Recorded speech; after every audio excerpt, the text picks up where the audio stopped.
नमस्कार, स्वागत है आप सभी लोगों का हमारे YouTube चैनल में। जय भारत माता की जय, अंजनी पुत्र पवन सुत हनुमान की जय।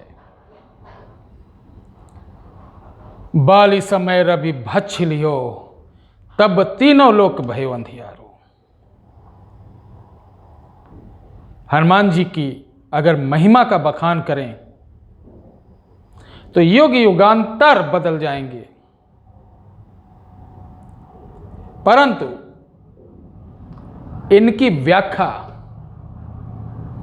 इनका जो बखान है उसके लिए शब्द कम पड़ जाएंगे। नमस्कार मित्रों, स्वागत है आप सभी लोगों का YouTube चैनल पर। कैसे हैं? अगर आप पहली बार आए हैं तो जल्दी से हमारे चैनल को सब्सक्राइब, लाइक कर दें, शेयर कर दें और अच्छे कमेंट कर दें, क्योंकि आज जो हम बताने जा रहे हैं ये पूर्णतः अचूक 100% रिजल्ट देने वाला और सरल, अचूक। अब ऐसा नहीं कि जैसे आप YouTube पे देखते नहीं हो कि इसे करते 5 मिनट के अंदर ये हो जाएगा, 7 मिनट के अंदर वो हो जाएगा, 10 मिनट के अंदर ये हो जाएगा। ऐसा कुछ नहीं होता है।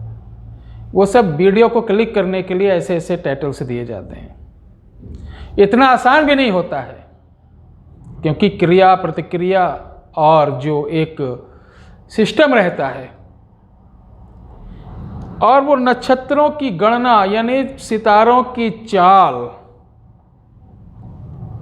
उसके साथ मंत्रों की गति, मंत्रों की तीव्रता, शक्ति की गति, शक्ति की तीव्रता को आंका जाता है, उसी अनुसार कार्य होता है। परंतु ये एक जबरदस्त उपाय जो कि एक ग्रंथ में मिलता है कि एक ऋषि थे और ये युग युग से चला आ रहा है। जब आप कोई अच्छा काम करते हैं तो आपके अड़ोसी पड़ोसी, आपके जानने वाले कुछ जो होते हैं वो बहुत उनको प्रॉब्लम होती है, आपको दिक्कत करते हैं, यानी शत्रु बाधा।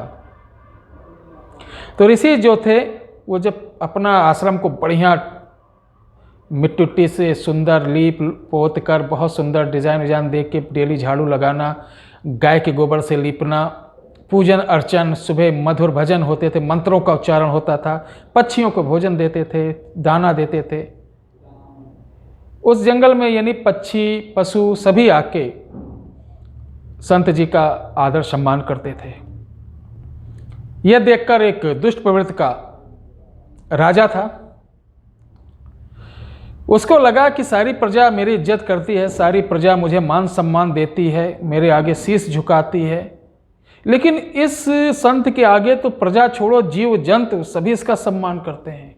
शेर, चीते, भालू, लोमड़ी, सर्प, पक्षी, मोर इत्यादि सर झुका के खड़े रहते हैं, यानी ये तो हमसे बड़ा राजा।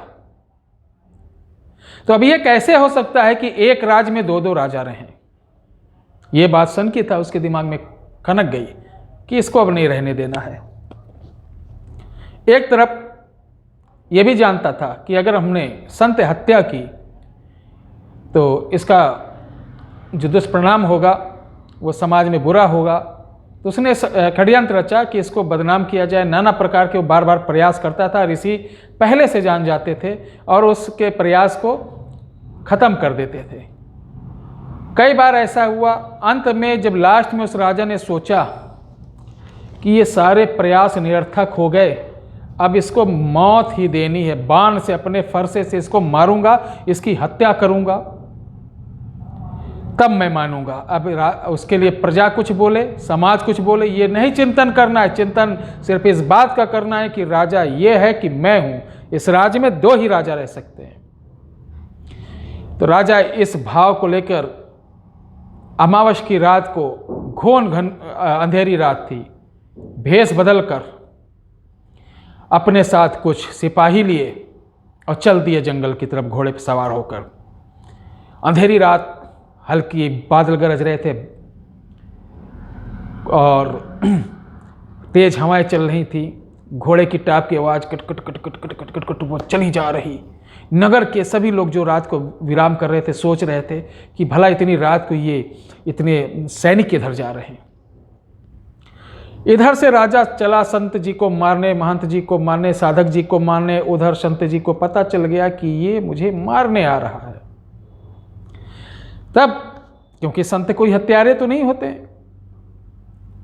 लेकिन जब अत्य से ज्यादा कोई चीज हो गया, यानी होता नहीं, पाप को सहना भी गुनाह होता है।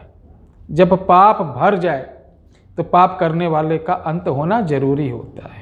कहते नहीं, जब जब होए धर्म के भानी बाढ़े, असुर अधम मानी, तब तब प्रभुधर निज शरीरा हरे निर्जन पीरा। तो जब जब पृथ्वी पड़ता है तो ईश्वर किसी न किसी रूप में आते हैं और पापियों का नाश करते हैं। इसी प्रकार वो संत जी ने, उनकी विद्या थी, उन्होंने एक ऐसे जाल का निर्माण किया तुरंत, जिसे कहते हैं शत्रु विध्वंसी जाल। उस जाल का निर्माण करने के बाद पीली सरसों पर उन्होंने सिर्फ उस राजा का नाम लिया।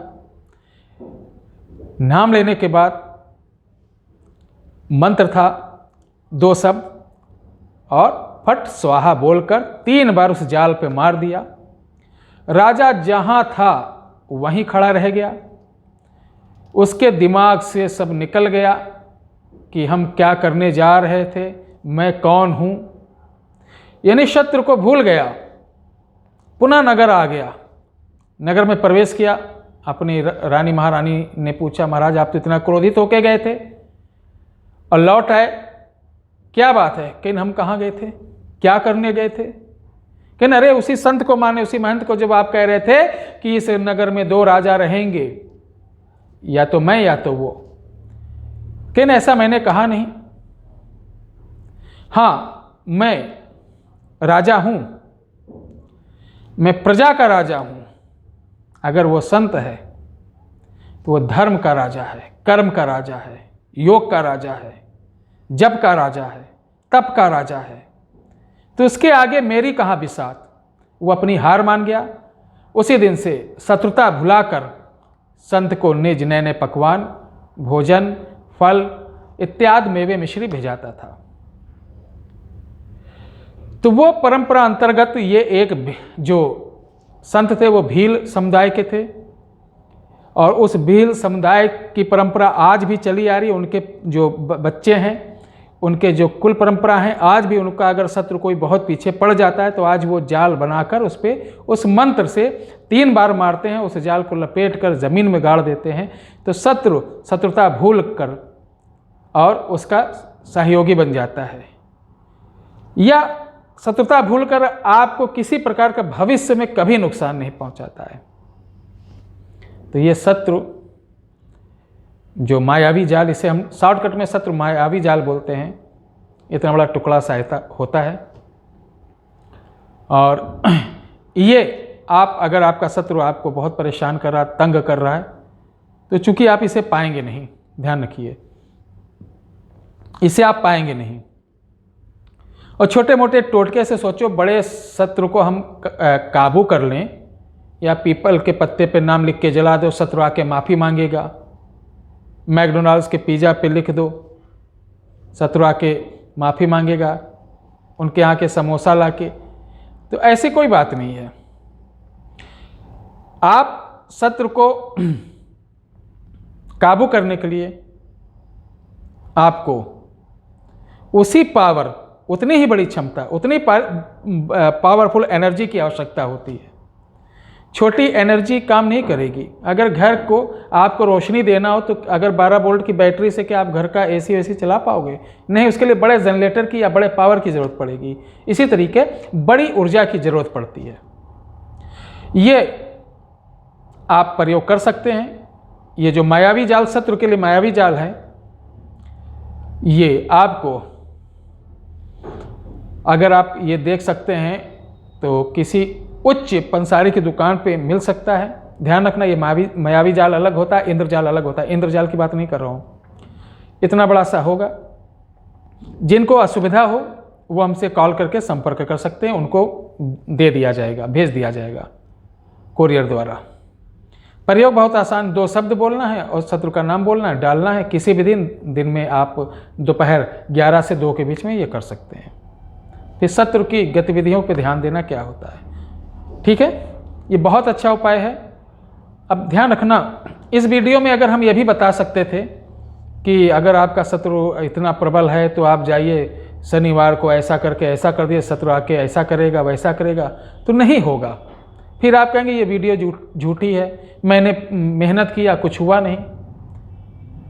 और मैं आपका समय, आपका वक्त बर्बाद नहीं करना चाहता हूँ, क्योंकि बड़ी उपलब्धि में बड़ी मेहनत, बड़ी ऊर्जा की आवश्यकता होती है। आप लोग समझदार हैं, बाकी आप लोग जैसा उचित लगे वैसा करें।